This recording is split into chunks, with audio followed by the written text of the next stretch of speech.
Hello to all students. आज हम यहाँ पर जूलॉजी का एक ब्रांच इथोलॉजी के बारे में स्टडी करने वाले हैं, जो कि सबसे न्यू ब्रांच मानी जाती है, जिसे हम एनिमल बिहेवियर भी कहते हैं। तो इथोलॉजी के बारे में हम सबसे पहले ये जानेंगे कि इसको हम व्यवहारिकी या प्राणी व्यवहारिकी भी कहते हैं। इथोलॉजी जो शब्द है उसको सबसे पहले यूज किया था निको टेनबर्जन ने। हम यहाँ पर सारे वैज्ञानिकों के बारे में भी सुनेंगे, उनके बारे में जानेंगे जिनका योगदान इथोलॉजी की ब्रांच को डेवलप करने में किया गया था। तो सबसे पहले हम देखते हैं कि बिहेवियर या व्यवहार होता क्या है। सबसे पहले हम जानेंगे कि व्यवहार जो है वो पर्यावरण में उपस्थित उद्दीपन के प्रति जीव किस प्रकार अनुक्रिया व्यक्त करता है, उसे हम बिहेवियर या व्यवहार कहते हैं। मतलब कि बाह्य रूप से या externally recognisable changes that bring about communication और behaviour can be defined as the way an organism respond to stimuli in its environment. यानी कि किसी भी प्रकार के व्यवहार को हम इस तरीके से ऑब्जर्व करेंगे कि कोई प्राणी अपने आसपास के एनवायरनमेंट के साथ किस तरह से रिएक्ट करेगा। उन सारी गतिविधियों को जो अध्ययन किया जाता है वो इथोलॉजी के अंतर्गत किया जाता है। तो अब ये बात आती है कि इथोलॉजी में हम व्यवहार का अध्ययन करेंगे तो इसका कारण क्या है, क्यों करेंगे। प्राणियों के व्यवहार का अध्ययन करना इसलिए भी जरूरी है क्योंकि बहुत से लोग हैं जो एनिमल्स के व्यवहार के बारे में नहीं जानते हैं, तो उनसे बहुत सारे हार्म्स भी होते हैं और उनसे बहुत सारे बेनिफिट्स भी हमें होते हैं। तो एनिमल से लिए जाने वाले लाभ और एनिमल से होने वाले नुकसान से बचने के लिए और उनसे लाभ लेने के लिए हमें उनके व्यवहार के बारे में जानना थोड़ा सा जरूरी हो जाता है। तो हम ये देखेंगे कि बिहेवियर जो ऑब्जर्वेबल हैं, यानी कि कैसे व्यवहार कैसे हो सकते हैं। तो व्यवहार हो सकते हैं ऑब्जर्वेबल भी हो सकते हैं, यानी कि जिन्हें हम ऑब्जर्व किए जा सकें। क्वांटिफाइबल भी हो सकते हैं और रेस्पॉन्ड टू अ स्टिमुलाई, यानी किसी उद्दीपन के प्रति भी व्यवहार हो सकते हैं और वो व्यवहार इंटरनल भी हो सकते हैं और एक्सटर्नल भी हो सकते हैं। तो थोड़ा सा हम ये देखेंगे कि यहाँ पर मोटिवेशन जरूरी है या इंटरनल एक ड्राइव जरूरी है जो कि उस बिहेवियर को जनरेट करे या ओरिजिनेट करे। इसके मोटिवेशन के बारे में हम बाद में डिटेल में देखेंगे। अभी हम यहाँ पर शॉर्ट पॉइंट्स पर देखेंगे कि इथोलॉजी क्या है। Derived from 2 Greek words. Ethology को शब्द को हमने यहाँ पर डिराइव किया है जो कि 2 ग्रीक शब्द के द्वारा बना है। एक है इथोस जिसका अर्थ होता है हैबिट और दूसरा है लोगोस जिसका मतलब होता है स्टडी, यानी deals with study of animal behaviour. Animal के आवास के अध्ययन के साथ उसके व्यवहार के बारे में जानने को ही हम क्या कहते हैं, इथोलॉजी कहते हैं। तो इथोलॉजी शब्द जो है उसको सबसे पहले देने वाले वैज्ञानिक थे निको टेनबर्जन। लेकिन अगर हम फादर की बात करें तो फादर जो है मॉडर्न इथोलॉजी के जो फादर हैं वो होते हैं कॉनरेड लॉरेंज। इसके बाद हम देखते हैं कि जंतु व्यवहार के अध्ययन की उत्पत्ति के बारे में जिसने स्टडी किया, यानी कि एनिमल बिहेवियर के स्टडी की जा सकती है, उसके बारे में सबसे पहले ओरिजिनेशन जो किया वो किसने किया, गिलबर्ट वाइट और चार्ल्स लेरॉय ने। फिर हम देखेंगे जंतु व्यवहार के वैज्ञानिक दृष्टिकोण के बारे में किसने बताया, यानी कि उसको एक साइंटिफिकली स्टडी किया जा सकता है एनिमल बिहेवियर को भी, वो बताया चार्ल्स डार्विन ने। और इसका सन है 1802 से 1882। एक बात यहाँ ध्यान रखने की है कि एनिमल के बिहेवियर को स्टडी करने के लिए यहाँ पर 2 चीजें हैं, जैसे एक तो होते हैं इथोलॉजिस्ट, एक होते हैं साइकोलॉजिस्ट। तो जो दोनों हैं यानी इकोलॉजिस्ट और साइकोलॉजिस्ट दोनों व्यवहार का अध्ययन तो करते हैं जंतुओं के, लेकिन उन दोनों में थोड़ा सा डिफरेंस होता है। यहाँ पर सिर्फ मैंने लिखा नहीं है, सुनेंगे कि जो इथोलॉजिस्ट होते हैं उनके तरीके में और जो साइकोलॉजिस्ट होते हैं उन दोनों के तरीके में थोड़ा सा अंतर होता है। तो जो व्यवहारवादी या इथोलॉजिस्ट होते हैं वो तो अपने जंतुओं का अध्ययन करते हैं, वो सिर्फ उनके प्राकृतिक आवास में करते हैं, और इन्हें हार्म नहीं पहुंचाते। लेकिन जो साइकोलॉजिस्ट होते हैं वो भी जंतुओं के व्यवहार का अध्ययन करते हैं, लेकिन वो जंतुओं को हार्म पहुंचा सकते हैं और उन्हें उनके नेचुरल हैबिटेट से लाकर अपने घर के वातावरण में या लैब के वातावरण में उनको लाकर अध्ययन करते हैं। तो दोनों में अंतर है। तो इथोलॉजिस्ट जो हैं वो जंतुओं को उनके प्राकृतिक आवास में ही स्टडी करते हैं, और साइकोलॉजिस्ट हैं जो वो लेबोरेटरी में लाकर उन जंतुओं को बंधक बनाकर और फिर अध्ययन करते हैं। तो दोनों में अंतर है। तो इसलिए यहाँ कहा है कि जो वैज्ञानिक दृष्टिकोण है वो दिया चार्ल्स डार्विन ने। और डार्विन के कुछ यहाँ पर फेमस बुक्स हैं एनिमल बिहेवियर के बारे में, तो वो हम यहाँ पर मैंने लिख रखी है।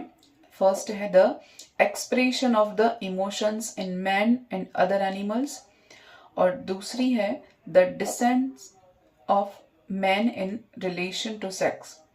ये दो किताबें जो है वो चार्ल्स डार्विन की हैं। इसके अलावा यहाँ पर जो 3 वैज्ञानिक हैं जिनका महत्वपूर्ण योगदान है इथोलॉजी में, उनका नाम है निको टेनबर्जन, कार्ल वॉन फ्रिश और कॉनरेड लॉरेंज।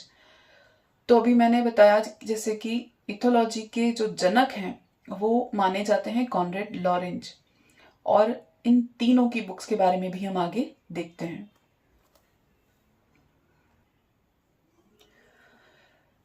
तो इम्पॉर्टेंट बुक्स हैं जो कॉनरेड लॉरेंज के द्वारा लिखी गई हैं, वो है ये एग्जाम में के पॉइंट ऑफ व्यू से बहुत इंपॉर्टेंट है और एग्जाम में पूछी जाती हैं। तो फर्स्ट है King Solomon's Ring 1952, Man Meets Dog 1954, On Aggression 1962। ये 3 ही जो किताबें हैं वो लॉरेंज द्वारा लिखी गई हैं और ये बहुत इंपॉर्टेंट है। ये आरपीएससी के किसी भी एग्जाम में पूछी जा सकती हैं, जो कि फर्स्ट ग्रेड या असिस्टेंट प्रोफेसर या ऐसी एग्जाम्स में पूछे जाते हैं, जहां पर जूलॉजी आपका ज़्यादा पूछा जाता है। दूसरी बुक है निको टेनबर्जन द्वारा लिखी हुई, उनमें पहली है एनिमल बिहेवियर, दूसरी है the study of instincts, third the animal in its word, and fourth social behaviour in animals. तो इन दोनों वैज्ञानिकों के अलावा भी कुछ बुक्स हैं जो मैं अभी शेयर नहीं किया है, मैं बाद में इसको बता देती हूँ। लेकिन ये जो किताबें हैं वो बहुत ज़्यादा इंपॉर्टेंट है एग्जाम के पॉइंट ऑफ व्यू से, और इन तीनों वैज्ञानिकों का योगदान भी बहुत ज़्यादा है। उन तीनों को नोबेल प्राइज भी मिला हुआ है, निको टेनबर्जन, कॉनरेड लॉरेंज और कार्ल वॉन फ्रिश। इन तीनों वैज्ञानिकों का नाम हमें अच्छे से याद रखना है। जो इथोलॉजी पहली बार पढ़ रहे हैं उनके लिए बहुत अच्छा है ये। अब यहाँ पर हम नेक्स्ट पॉइंट पर जाएंगे, branches associated with animal behaviour, यानी कि एनिमल बिहेवियर की जो अलग अलग ब्रांचेस हैं उसके बारे में देखेंगे। सबसे पहले इको इथोलॉजी। इको इथोलॉजी में हम किसके बारे में स्टडी करते हैं, जैसे किसी जाति के व्यवहार व उसके पर्यावरण के बीच अंतर संबंध का अध्ययन किया जाता है, यानी पारिस्थितिकी व्यवहारिकी कहते हैं इसको। और इसका मतलब क्या है कि कोई भी एनिमल्स होते हैं उन एनिमल्स की किसी पर्टिकुलर स्पीशीज के साथ उसके एनवायरनमेंट का क्या रिलेशन है, इंटर रिलेशन, उसके बारे में हम स्टडी करते हैं। वो ब्रांच कौन सी है, इको इथोलॉजी। दूसरी जो ब्रांच है इथोफिजियोलॉजी, यानी कि फिजियोलॉजिकल बेसिस ऑफ बिहेवियर, किसी भी पर्टिकुलर एनिमल या इंडिविजुअल की फिजियोलॉजी की स्टडी की जाती है एनवायरनमेंट के साथ, तो उसको हम कहते हैं इथोफिजियोलॉजी। थर्ड है इथोजेनेटिक्स। इथोजेनेटिक्स में हम क्या करेंगे कि यानी कि बिहेवियर का जो बेसिस है वो जेनेटिक्स है अगर, तो उसको हम किस ब्रांच में रखेंगे, इथोजेनेटिक्स। फोर्थ इथोन्यूरोलॉजी, यानी इथोलॉजी की स्टडी का बिहेवियर जो है या बिहेवियर के स्टडी का जो रिलेशन है वो या बेस जो है वो क्या होगा, न्यूरोलॉजी। यानी कि हाइपोथैलेमस, सीएनएस या सेंसरी ऑर्गन्स का एनिमल के बिहेवियर के साथ क्या कनेक्शन है उसको हम स्टडी करेंगे न्यूरो इथोलॉजी में। थर्ड है न्यूरो एंडोक्राइनोलॉजी। तो इस ब्रांच के अंदर हम एनिमल के बिहेवियर और हॉर्मोन्स के बीच जो इंटर रिलेशन है, यानी कि हॉर्मोन्स के कारण अगर जंतु किसी अलग तरह से व्यवहार कर रहा है तो उसको हम स्टडी करते हैं ईथो एंडोक्राइनोलॉजी के अंदर। नेक्स्ट, ह्यूमन इथोलॉजी, यानी कि स्टडी ऑफ ह्यूमन बिहेवियर, मानव व्यवहार का अध्ययन जो है वो ह्यूमन इथोलॉजी के अंतर्गत किया जाता है और ये सबसे रिसेंट ब्रांच है, यानी सबसे न्यूली स्टडीड ब्रांच है। अब यहाँ पर कुछ रीजंस हैं कि एनिमल बिहेवियर करते क्यों हैं, किसी भी तरह का व्यवहार जंतु के द्वारा किया जाता है तो उसका रीजन क्या है। तो दो कारण होते हैं किसी भी जंतु को व्यवहार प्रदर्शित करने के। पहला तो है प्रॉक्सिमेट रीजन, यानी समीपस्थ कारण। दूसरा है अल्टीमेट या मूलभूत कारण। प्रॉक्सिमेट या समीपस्थ कारण में हम देखेंगे कि इसका जो दृष्टिकोण है थोड़ा संकीर्ण हो जाता है, जैसे कि थोड़ा सा इसका व्यू है कि लिमिट, हमें एक सीमा निर्धारित कर देते हैं कि किसी भी व्यवहार को प्रदर्शित करने के पीछे उसका रिसेंट पास का कारण क्या है। यानी कि छोटी दृष्टि से हम देखें तो जैसे कि अगर किसी एनिमल को फूड की नीड है, खाना उसको चाहिए, तो उसको खाने का रीजन पहला प्रॉक्सिमेट रीजन हो जाता है, अगर उदाहरण देखें तो, कि उसे भूख लगती है इसलिए वो खाता है। और अल्टीमेट कारण से अगर हम देखें तो यानी कि उसे खाने की नीड इसीलिए है कि वो जिंदा रहे, वो मरे ना, तो ये मूलभूत कारण होगा। जैसे कि उद्विकासीय स्पष्टीकरण दिया जा सके जो कि जीव के अस्तित्व के लिए आवश्यक हो, यानी कि अगर किसी एनिमल को फूड की नीड क्यों है तो इसीलिए है कि ताकि वो जिंदा रहे, मरे ना, इसीलिए उसे खाना जरूरी है। तो इस तरह से किसी भी बिहेवियर के लिए कारण हो सकते हैं प्रॉक्सिमेट और अल्टीमेट। तो यहाँ पर हम बिहेवियर की स्टडी तो कर रहे हैं, तो बिहेवियर की स्टडी में हम क्या क्या स्टडी कर सकते हैं कि किसी भी एनिमल का रूटीन हम देखते हैं कि वो खाना खा रहा है, वो फैमिली के साथ है, या किसी भी तरह का एग्रेशन का बिहेवियर है, या हम एनी काइंड ऑफ बिहेवियर की स्टडी हम यहाँ पर करते हैं। तो स्टडी जरूरी इसीलिए है। इथोलॉजी की जो ब्रांच है वैसे तो एक खपाऊ हम कह सकते हैं इसको, कि नेसेसरी नहीं है, कि इसकी ज़रूरत क्यों है, इथोलॉजी की ज़रूरत इतनी ज़्यादा नहीं। लेकिन मैंने जैसे पहले भी बताया कि हम एनिमल्स को अपने बेनिफिट के लिए बहुत सारा काम में लेते हैं, और इसके अलावा बहुत सारे एनिमल्स होते हैं जो हमारे लिए हार्मफुल भी हो सकते हैं। तो इन दोनों कारणों के साथ या इसके अलावा बहुत सारे कारण भी हैं, कुछ अपने इंटरेस्ट के लिए भी एनिमल्स को पालते हैं। तो इन दोनों कारण को हम मेजरली देखते हैं और इसके लिए हमें इथोलॉजी की नीड है, इथोलॉजी को जानना जरूरी हो जाता है।